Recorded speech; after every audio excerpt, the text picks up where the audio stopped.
every time I put our harness on and I opened the gate, I head high and out into the world. It got me onto buses, it got me out and about, it got me walking. Hello and welcome to the Disability Download, brought to you by Pan Disability Charity Leonard, Cheshire. On this podcast, we respond to current topics, share stories and open up conversations about disability. In today's episode, I have a really good in-depth chat with Sarah, who has Bardet-Biedl syndrome, a rare genetic condition that affects her vision amongst other things. Sarah candidly shares her journey navigating life with a disability and introduces us to the incredible assistance dogs that have become her lifelines, Kiki and Nellie. From fostering independence to providing unconditional love, these remarkable dogs have profoundly transformed Sarah's life. So hi Sarah, welcome to the Disability Download. Thanks so much for coming on. How are you today? I'm not too bad, thank you. Thank you for having me on. So, I guess we'll just kick off with a bit about yourself. So if you could just tell our listeners about you, about your disability journey and what led you to have a service dog. Mm-hmm. Well, I'm 49. I've got a rare genetic condition called Bardet-Biedl syndrome, but that didn't get diagnosed till I was 32. The first started stuff from my eyes squints and things like that at 5 years old, and then it sort of progressed. I just went to mainstream school, primary, secondary, then I just went, and the sight was getting worse and worse. I then went and did a BTEC in caring, but also went on to studying for nursery nursing. But I noticed that at 16 my sight was getting worse, and I was not very good in the dark.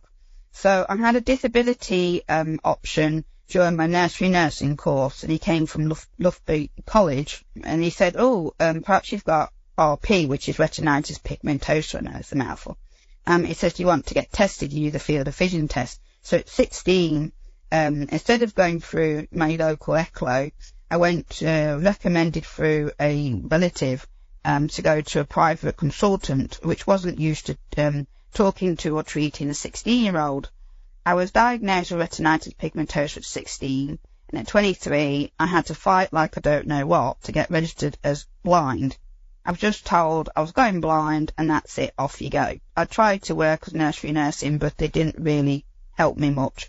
And then I worked as a nursery nurse for a few years, and then that didn't work because my sight was getting worse again. So I then retrained as an holistic therapist, set up my own business for 20 years called Hands, Body and Soul, SOLE because it's soul of the feet. In the meantime, I went back to the hospital and they said, would you want to have genetic testing? I said, yes. By this time, I was about 30 years old, yeah. And they said, do you want to get genetic testing? He says, I don't think you've got retinitis pigmentosa.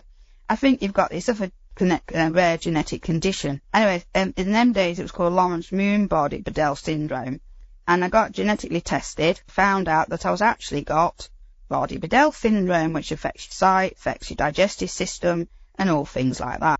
I went to an open day of guide dogs, and then I realised, saw a video, saw my mother crying, it was my second mum crying, watching the video, and that's when I knew I wanted a guide dog. And that's where I was very late coming to doing guide dogs. I then had to do long cane training, which I did for 2.5 years before getting Kiki, my first guide dog. But it's been a struggle. It's still, all through those years of finally getting the right diagnosis at 32. It's like my life began at 32, if that makes sense. I retired doing my work because of my muscles and my joints and whatever, because it was like 3 hours in the gym. I then started to do more disability campaigning, handling petitions to disability rights, taking on the government at the Royal Courts of Justice, and things like that. Amazing. Well, it sounds like you've done a lot already. Could you just tell us a bit about your Nellie? I feel bad because the listeners can't actually see her, but she's absolutely gorgeous. What breed is she again? Is she a golden retriever? Yes, she's can I also tell you a little bit about Kiki too? Oh, of course, yeah. Yeah, well, Kiki was my first dog. The reason I want to say a little bit about Kiki, I had to wait 2.5 years, but I trained with Cane, and then as soon as I got her, I knew what I needed to do. And I put my head up and walked. Anyways, I only asked for 2 things. A dog full of character and a large dog. I'm only 5'1" ish, but I need a tall, large dog, so I've got a long body. So anyways, They do it on your height, your weight, how, if you want to walk quick, which I did with my cane, cars, buses, trains, planes, you name it. So, when I started to train with Kiki, and I can't remember if you and the listeners can remember, the year we were hotter than Hawaii. So a few days before that, I was told I was matched, and I went on a matching walk with her and started my training. She was a lab, head and ears, and a very big golden retriever. She was the one that gave me my independence. She was amazing. She was full of character. She was strong. She was stubborn. She was willful. Typical golden retriever. And we had lots of fun, like going to the garden party at Buckingham Palace for my charity work. And she was the one, she acted differently, and she was the one that knew I'd got ovarian cancer. So in lots of ways, I owe quite a lot. That's why I was saying that to come on to Nellie now. Nellie, I had to wait 14 months because I was matched with a golden retriever, German Shepherd cross, but it was too tiny. And also because of COVID, I couldn't train. She come 7 months. She got out the car, put her paws on my shoulders, gave me a kiss, and thought, "You're the dog for me." Did a matching walk. This is how she has a love. She loves this pub, by the way. Not me, her. She gives me a bad reputation at my local pub. We did a matching walk through the car park, paws on the bottom step, thought, yeah. And she's a golden retriever. She's a very long, tall golden retriever, very fluffy, very curly, and she's 5 years old. She was a COVID dog, but we've come a long way. On the 5th of November, we've been qualified and working together for 3 years. So what's the process like, when you're wanting to get a service dog? Is it a difficult process? If you could just explain that for maybe some of our listeners that are thinking they might want to do this. The thing is, you see, there is not just, there is also, there's the guide dogs, but there's also, just double check this because I'm not sure whether I'm saying this right, Beth, the CNI Dog Alliance as well as the guide dog for the Blind Association. But I did guide dogs because, they came to a local open day. What it is, you've got the brood bitches, the mums, so they'll have the puppies, and they will have the puppies till they're about 6-7 weeks old. They'll go back to the National Breeding Centre in, I always say this wrong by the way, Bishop Tadgebrook, I think that's right, just the other side of Leamington, and they'll assess their eyes, their ears. They'll stay there until they get matched, till they get matched with the puppy raisers. It used to be called puppy walkers, but now they've changed it to puppy raisers, which I think is a better way of putting it, because they're taking them on buses, they're taking them into theatre, they're taking them in the shopping centres when they go to Asda or stuff like that. So they teach them how to do, they tell them to, excuse me, Nellie, I'm going to say this word, busy. That's the word they use to spend, sort of thing. They teach them all the basic sort of things. And they learn the words of like forward, they learn all that sort of thing. And what they do then, they'll have somebody in mind is on the waiting list for a guide dog, their height, their weight, type of breed. Some people may say they want a certain type of breed of dog, certain colour of dog will only train in a certain area. I always say, I'm not bothered what breed of dog it is, as long as it's a big dog, it's got character. And I don't mind where I train, sort of thing, if it's home or some other part of the country. This time round it took 14 months. Last time it took 2.5 years. It used to be a list called Priority 1, which you go up and up and up and up the level of the waiting list. But the thing is, once they've got a dog in mind, they'll say, yeah, it's this one, then that dog may go to somebody else. That's why what kept happening with Kiki, because then the Kiki was the right dog, the right match at the right time. Shame with Nellie, even though the first dog was a lovely dog, but I couldn't do it, but she came forward. I thought, I'll wait a long time, but she comes 7 months later. She came, they thought, oh yes, Nellie's a good match for me. Then they contacted me, said, we've got a match, we may have a match for you. Can we come and do what's called a matching walk? So we went all around the village. They have I have the harness and feel what it's like. I said yes to Nellie, and then what they did was they said, oh, she'll be coming to you on the 1st of October 3 years ago. And then after that, we then started the training. So for me, it was 5 weeks at home. So you normally do buses, you do trains together, you walk in your local areas, you go to shops, you go on the bus near, like shopping centres, all sorts of things. You train locally. What I did with Kiki, which is hilarious, because my trainer at the time was training, he had the empty harness, I held the handle, so he pretended to be the dog. His immediate boss was behind us. The big boss was behind all three of us. So I was going around the village with all four of us around my village, and I'm going, good boy, to an empty harness. And these women going, what are you doing? They still came out to see me do that. But Kiki worked from 16 months old to 11 years. I went back on the waiting list when she was 10, and it was sort of a passover from Kiki to Nellie. Nellie was later because she was a COVID dog. So she was 2.5 years old. They normally come to you just before the second birthday or the second birthday. And then every so often what they'll do is they'll come and do an aftercare visit where some mobility instructor will say, I'm here, go and do a walk. They say, yeah, you're fine. And then, yeah, check her all over, good health, what the weight is, what you're feeding them on, etc., etc. Can I just ask as well, 'cause this is something that I've always wondered, and I don't know the answer to it. But you know, when it's time for retirement, so when it was time for Kiki's retirement, did you get a choice to keep her? I did, yes. What we got is like a homing, I can't remember the full title. Rehoming, that's it, a rehoming person. And they'll come in and say, do you want to keep Kiki? As it was my experience. I said yes. They came out to have a look, because at the time I'd got Kiki. I'd got a small, very small chocolate Labrador called Rosie, my mum, our pet dog. They'd grown up each other 6 and 16 months old, so one was 9, one was 10 and a bit. Said, do you want to keep her? And they asked the questions. I felt that they can go back to the puppy raiser, or there's a very long list of whatever age they might. We don't say fail anymore. We say don't make the grade or something like that. Withdrawn. They could be any age, or they've had to retire early because of illness or injury, whatever. And there's a long list of people that want to rehome guide assistance dogs, guide dogs. And also they'll say, oh, is a family member you would like them to go to, or friend that would like to go to?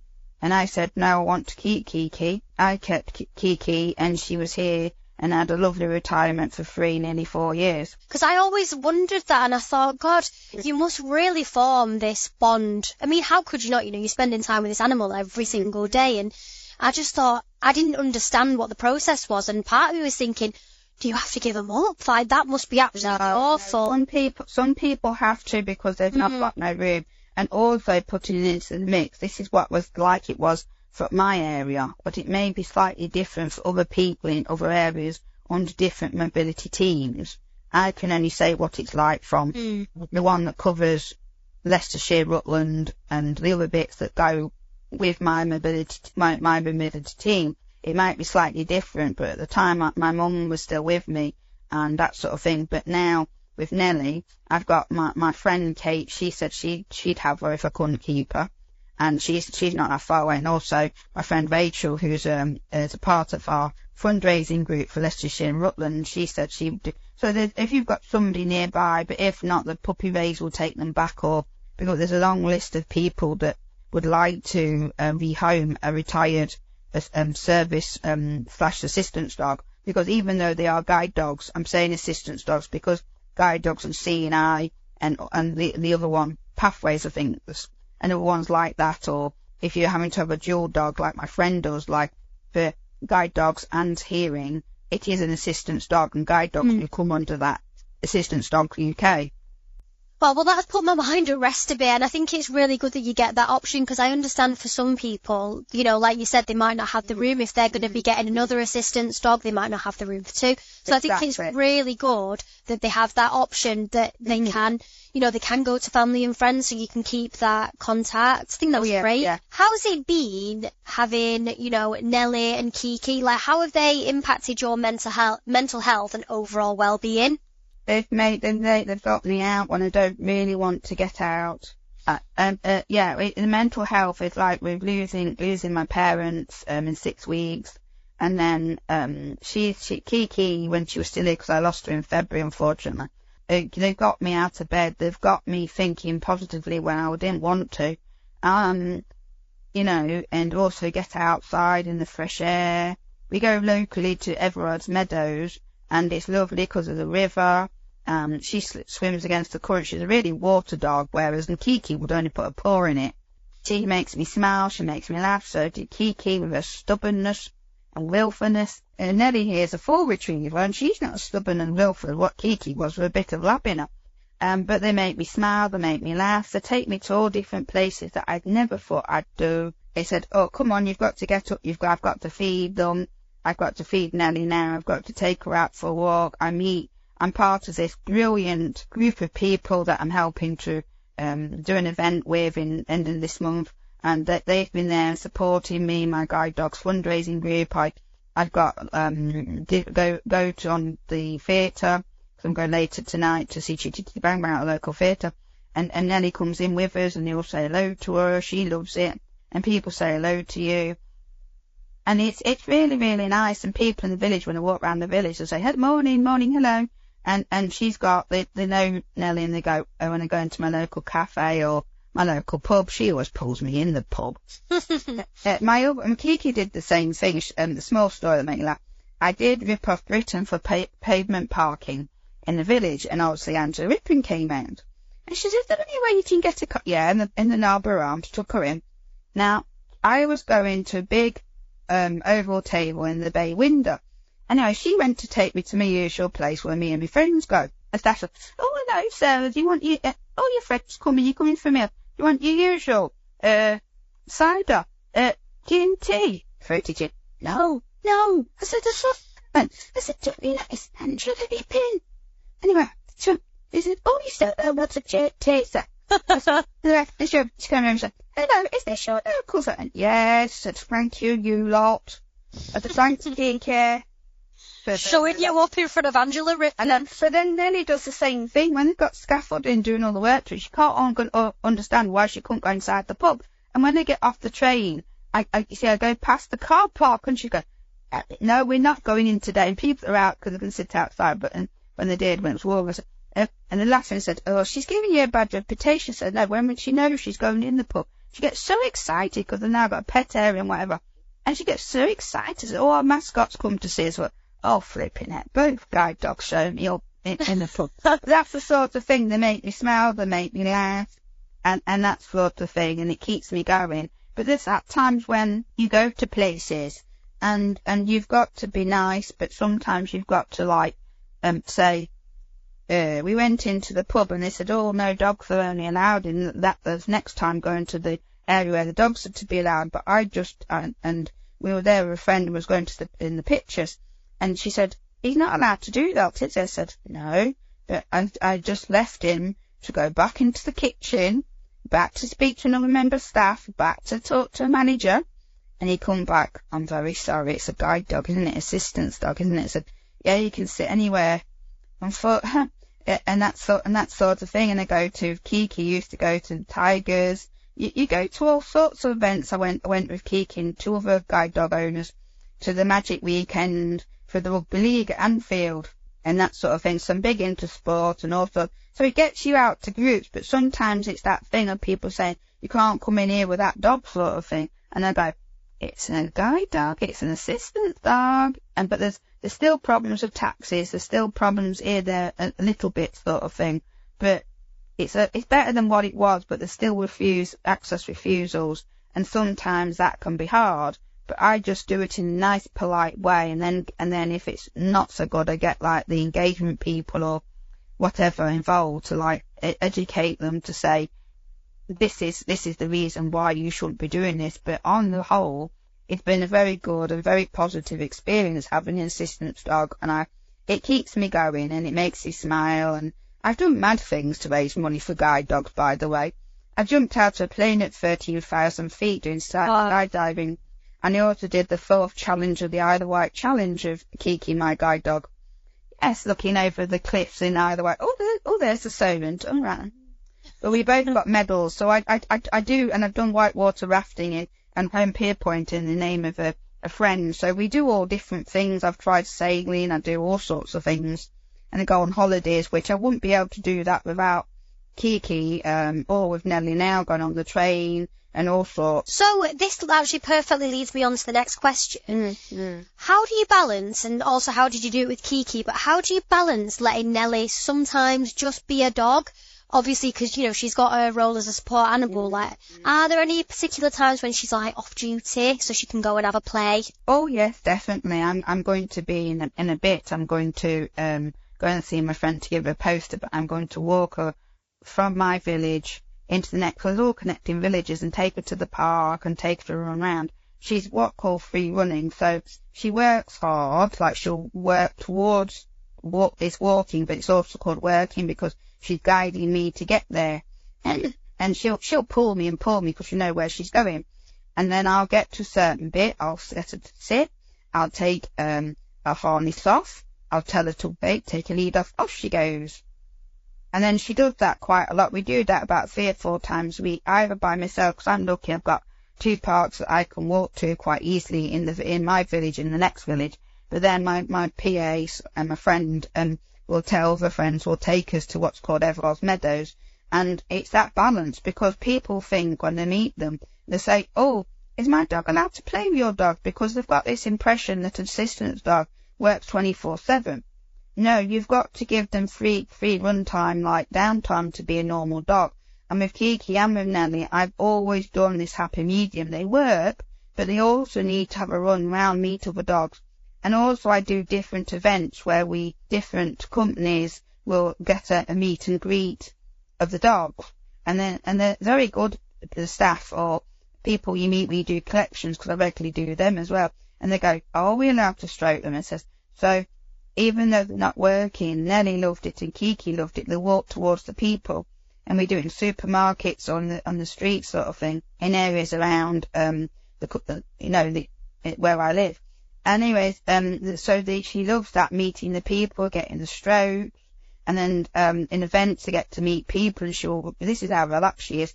She'll roll over on her back, legs in the air, and gets them to stroke her tummy, or she'll lie on her side. So that's all relaxing, and the people, that's good. They ask before the stroker. But no, we take her to Everard's Meadows. She has a good run round. She goes in the river, she swims, and then she runs round. I do that 2-3 times a week, depending on, especially around here, whether it's been flooded or whatnot. It depends, because it gets really, really bad. It depends. I may just take her around the block. But yes, they need to have. It's like now she knows she's not working because she's not got that lead on. She's not got that harness on. Once that harness goes over her head, she's a different dog. You've mentioned, and I think this is something that I've actually not thought about, but there's definitely common misconceptions about service dogs. Because myself, if I ever see a service dog out there, and I love animals, I love all dogs, and I'm desperate to just stroke everyone's dog. Yeah. I always ask first, but I always feel a bit like, should I be doing that? I don't want to. Some people say, no, don't, thank you ever so much, but don't stroke them. But I do, especially if it's children. I will, if they want to come and say hello, I'll drop the handle and say, oh, she's not working now. Yes, you can stroke her. Yes, I don't mind if she's lying down or whatever. A lot of people do if she's really, and you're supposed to have them under the table or under a chair, but because Nellie's so big, she won't go under a table or chair. She'll go at the side of me. So if she's asleep sort of thing, sometimes you don't want to be disturbing them because I'm eating whatever, and especially because some people, I don't know if they still do it, but some people still put the lead under the table, which I put the lead under my thigh. So you don't know what's going to pull, you don't know what's going to excite it, because she's an excitable dog meeting new people and whatever, because of being a COVID dog and whatever. A lot of them are around the country are excitable, so she might get excited, she might pull me. I don't know what's going on. I've got no peripheral vision, but I've got still some central vision. I've got that. But if you're at the side of me, I won't know what's going on, so it might disturb her. But in the street, I will, if you say, oh, can I say hello, blah, blah, blah, I will drop the handle now and again and let her so it's not disturbing her. Could you share, have you got any stories about a time when either Kiki or Nellie has made a huge difference in your life? Any times where you've just thought, oh God, I'm so glad that I've got... Well, actually, with Nellie in my village, I love them and hate them. I've got 2 zebra crossings, and that's where you can cross the road. And I'd been to the doctors, and I had to do, it's quite a good walk actually, as I was come over the second zebra crossing. My side nearest to me, the car had stopped. So I'd gone halfway over, the car coming the other way, went straight through. She stopped, pulled me back to the pavement because they're giving traffic training. And she stopped, but she pulled me straight back. So the car that was waiting said, and I would have, you could have carried on. I said, no, I didn't want to carry on because I didn't feel safe. That's what she did. She put me back to the pavement, and I waited till both sides of cars had stopped before I could cross the road and walk back home. This is amazing, isn't it? How intelligent they are. And you hear about these dogs as well. I don't know if you actually mentioned it before, but you did say, I might have heard wrong, but like Kiki knew that you had ovarian cancer. Yes, she did. You did hear me right. What it was, she used to, oh dear, she wouldn't sleep down here, so she slept up with my mum for 6 years.